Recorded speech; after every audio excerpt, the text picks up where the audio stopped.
নমস্কাৰ মই হীৰামণি শৰ্মা ছাত্ৰ ছাত্ৰীসকল মই তোমালোকৰ আজিৰে পৰা হীৰামণি মেম যদিও বা সুদীৰ্ঘ 12 বছৰ হ'ল মোৰ এই শিক্ষকতাৰ জীৱনৰ আজিৰে পৰা মই সিদ্ধান্ত লৈছো যে ছাত্ৰ ছাত্ৰীসকলৰ বাবে অনলাইন প্লেটফৰ্মত অৰ্থাৎ ভিডিও যোগে তোমালোকলৈ মই ৰসায়ন বিজ্ঞান বা কেমিষ্ট্ৰি বিভিন্ন ধৰণৰ ভিডিও দিম আসলতে এই চেনেলটো খোলাৰ উদ্দেশ্যটো একেলগে মই আজি কৈ দিব বিচাৰিছো কাৰণ এটা সময় আছিল মই নিজে টিউচন কৰিবলৈকে টকাৰ অভাৱত টিউচন কৰিব পৰা নাছিলো যাৰ বাবে যদিও বা ৰিজাল্ট ভাল হৈছিল তথাপিও আজিও অনুভৱ হয় যে যদি এটা স্পেশাল গাইডেন্স পালোহেতেন যদি কৰবাত এটা টিউচনৰ সুবিধা পালোহেতেন সাগে মোৰ ৰিজাল্ট আৰু বেছি ভাল হ'লহেতেন সেই সময়ত মোৰ যেটো অভিজ্ঞতা আছিল মোৰ যেটো সিচুৱেচন আছিল হয়তোবা আজি তোমাৰো একেই অৱস্থা নহবও পাৰে কিন্তু টকা পইচা হাতত থাকিলেও আমি আসলতে ভাল গাইডেন্স নাপাও যদি তেতিয়ালে জীৱনৰ আমি কিছুমান মুহূৰ্তত আমাৰ খেলিমেলি হয় আৰু সেই উদ্দেশ্যকে আগত ৰাখি যাতে মই ছাত্ৰী অৱস্থাত থাকোতে যিখিনি প্ৰবলেম ফেস কৰিছিলো ৰসায়ন বিজ্ঞান ভালকৈ বুজি পোৱা নাছিলো হেনেকুৱা সময়ত যাতে কোনোবা এজন ছাত্ৰ বা ছাত্ৰীয়ে মোক পাই আৰু মই জনা সকলো কথা যাতে অতি সহজ ভাবে বুজাব পাৰো আসলতে বুজি নাপালে এটা বিষয় বহুত বেছি বেয়া লাগি যায় ন আৰু সেই কাৰণে ৰসায়ন বিজ্ঞান বা কেমিষ্ট্ৰি বহুতৰে এতিয়াও একেবাৰে মানে বেয়া পোৱা সাবজেক্ট আৰু যদিও বা আমি সায়েন্সত আছো আৰু যদি আমি কেমিষ্ট্ৰি বা ফিজিক্স বেয়া পাও তেতিয়া হলেতো নহব ন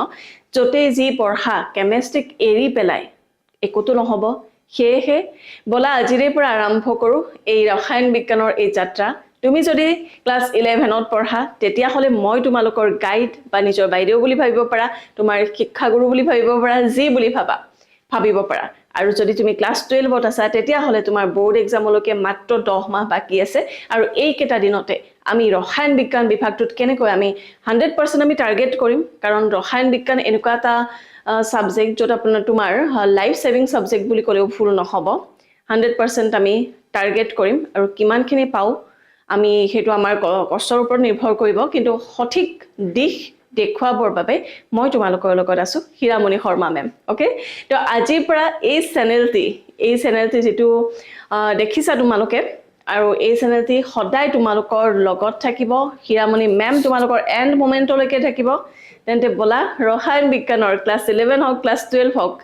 লগতে 9 10 ৰ ইভেন মই কিছুমান টপিক যেটো টপিক তোমালোকৰ ক্লিয়াৰ হয়তো বিভিন্ন কাৰণবশত হোৱা নাই আৰু যাৰ বাবে ক্লাস 11 বা 12ত বিভিন্ন প্ৰবলেম ফেস কৰি আছা সকলোবোৰ একেবাৰে খৰচে মাৰি মই তোমালোকক বুজাম আৰু ৰসায়ন বিজ্ঞান বিভাগটো সঁচাকৈ ৰসায়ন কৰিম কাৰণ যেতিয়া আমি এটা সাবজেক্ট বেয়া পাও ন আমি পঢ়িবও ইচ্ছা নকৰো মোৰ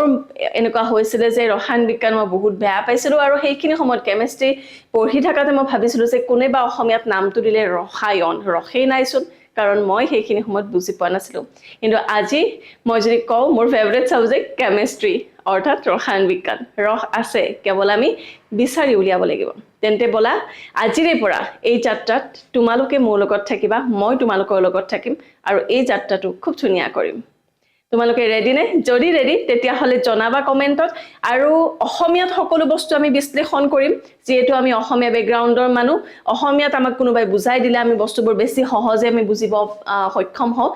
আৰু তেনেকে যদিও বা আমাৰ বৰ্তমান সব ইংলিশতে ম্যাক্সিমাম লিখিব লাগে আৰু বেছি ভাগ সাগে আমাৰ শতাংশ ছাত্ৰ-ছাত্ৰী ইংলিশতে লিখিব তুমি যদি সেবাৰ বা এসএব বোৰ্ডৰ হোৱা নতুবা তুমি যদি সিবিএসই বোৰ্ড হোৱা বা জি বোৰ্ডৰে নহোৱা তুমি সিলেবাসটো আমাৰ সেম হয় তেন্তে এনসিআৰটিৰ আমি হে 10টা বা 9টা আমি খুব সহজে বুজিম এই চেনেলটিৰ জৰিয়তে তেন্তে বলা আজিৰে পৰা আমি আৰম্ভ কৰিম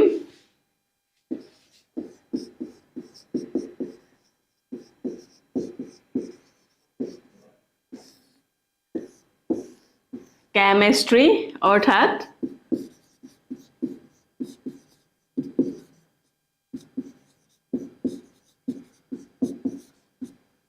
ৰসায়ন বিজ্ঞান ঠিক আছে are you ready তেন্তে বলা